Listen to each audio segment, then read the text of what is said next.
तो वहाँ पे तकरीबन शकरगढ़ के जो मीडिया के लोग हैं उन पर भी शदीद पुलिस की तरफ से तशद्दुद किया गया।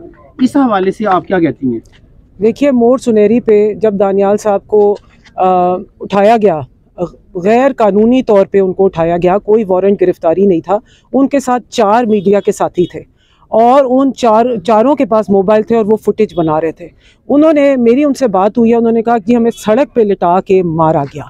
मेरे पास एक फुटेज आई है जो कि मैंने सोशल मीडिया पे शेयर की है और उसमें बाकायदा से ठुड्डे और गालियों की आवाज़ें आ रही हैं किसी ने पीछे से, और 4 बड़े डाले थे, उसमें एलीट फोर्स के लोग थे और उन्होंने, और बहुत सी गाड़ियां थी वहां पर।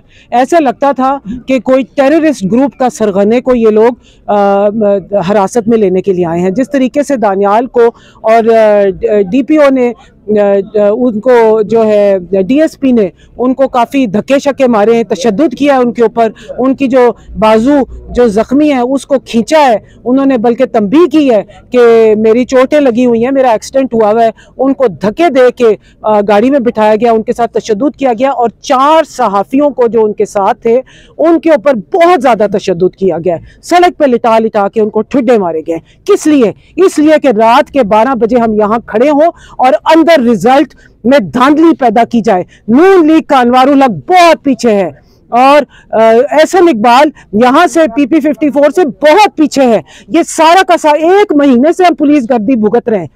1 महीने से हमारे 100 से ज्यादा साथी हिरासत में लिए गए और केसेस बने और हर वक्त क्या केस के बगैर, ये तो फंडामेंटल राइट है।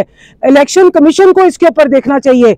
इलेक्शन में मेडलिंग है, मैलाफाइड इंटेंशन है, मैलाफाइड इंटेंशन। मैं यहाँ खड़ी हूँ, कितनी देर से खड़ी हूँ, मुझसे कोई बात करने को तैयार नहीं है। यहाँ पर दानियाल कस्टडी में है, इलीगल डिटेंशन में है और ये कि उस मेरे से कोई बात करने को तैयार नहीं है। डीपी ऑफिस में अंदर चल क्या रहा है? पाकिस्तानियों बताओ, पूछो इनसे कि अंदर क्या चल रहा है इस वक्त जफरवाल और शकरगढ़ में क्या चल रहा है।